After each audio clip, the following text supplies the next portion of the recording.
Rafiki reflection on anger. There's no greater poison on this planet than anger. Anger is a major toxicity. No matter how righteous, how well deserved, it is destructive. Clouds the thinking, compromises the immune system, puts us in situations that we later regret. Anger is a major poison. It distorts our thinking and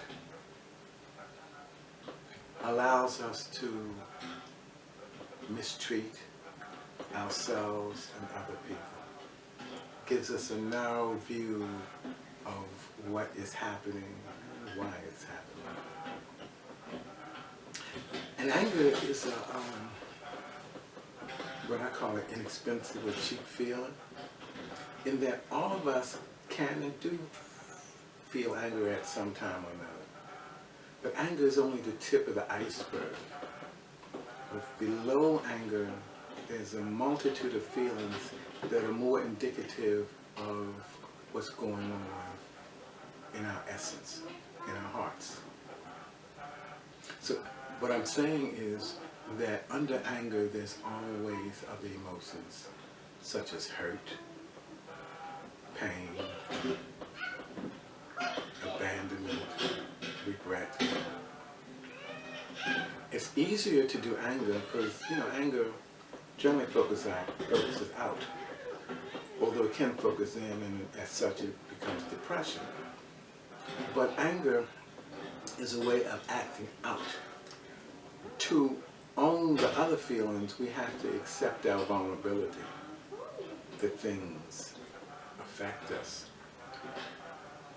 But when we do that, we can look at the hurt, the pain, the disappointment that lives below anger, and even more so below that, the fear, the insecurities, the inadequacies that live below the hurt. Because when you get hurt, part of the thought back there is, will this pain ever stop? Can I handle this pain? That's the fear, that's the insecurity, that's the foundation for that pain and that hurt. And even below that, below the fear, lives guilt and shame. Guilt is, I've done something bad, and shame is I'm bad because of what I did. And nearly all of our major religions are pretty good at helping us to actualize some guilt and shame. The good news is you can only feel guilt and shame if you want to do the right thing. If there's an impulse in you somewhere, no matter how hidden,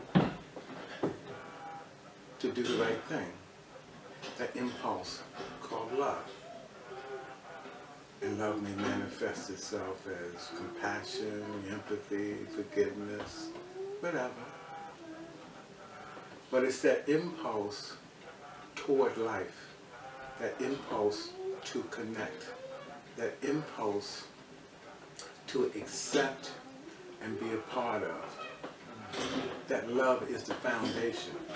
So, what I'm saying is, in order to be angry at any point, you really have to care about what you're angry about. You have to care, and that caring is based in love. So part of learning what we call emotional intelligence is to go deeper past the anger, the hurt, and to continue to approach our feelings and get down to the love. In this Western society, we're not real good at dealing with feelings. We are very left brain oriented and very much into our logic. And logic has its place, and certainly can create a lot of technological advances, and it has done so. But without the emotional development, then we don't know how to use those technical, logical advances a lot of times. It's like what I call the Frankenstein syndrome. You know, Dr. Frankenstein could build a monster because he had this active left hemisphere in his brain. What he didn't have is the counterbalancing emotional intelligence to figure out, maybe I shouldn't be building this monster.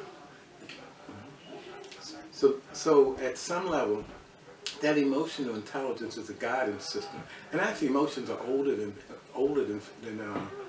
thought. And, you know, all animals have feelings, plants have feelings. Everything has feelings. It's a guidance system.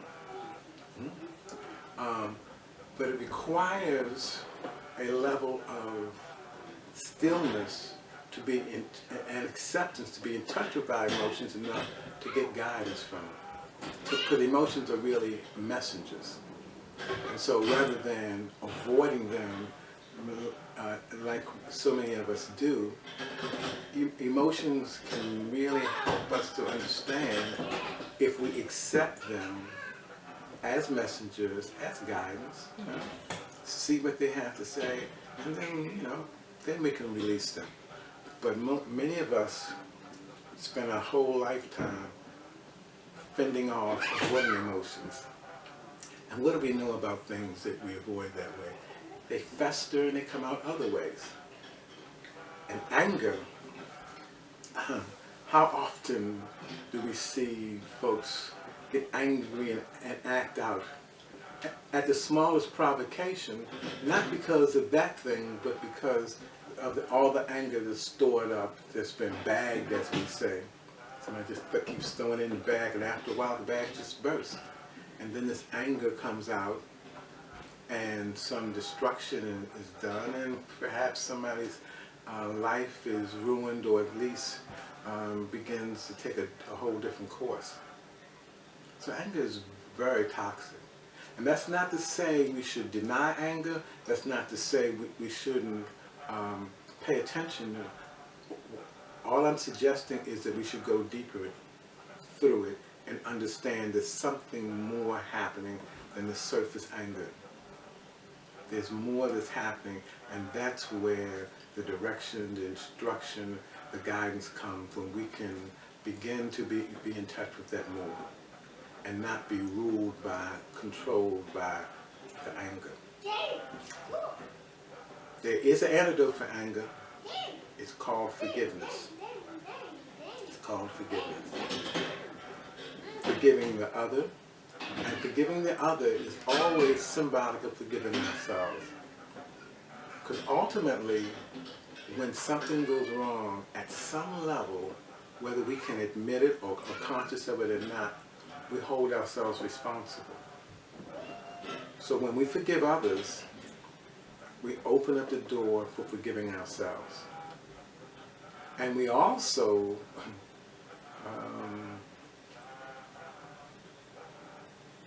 eliminate the process of taking home other people's trash. When we stay angry at people, we actually take their stuff and keep it in our systems, as opposed to washing our hands of it and let it go. It takes energy, time, focus in order to be angry at someone. It's when you allow yourself to be angry at someone, you give them power over you. You give them power. If somebody wants you to self-destruct, all they have to do is provoke you to anger long enough, and you will self-destruct. You will self-destruct. So do you want to give that power over? Or would you rather take some time and energy and really learn some emotional management skills? If I had it my way, we would teach much more. We would teach emotional management, emotional competence, emotional intelligence we teach more of that in school, and less reading, writing, arithmetic. Reading, writing, arithmetic are fine if they're balanced with some emotional competence. The research says that a person's success in any field is more product of emotional competence than it is technical skills. You can have all the technical skills in the world. If you don't get along with people, it's hard to be successful.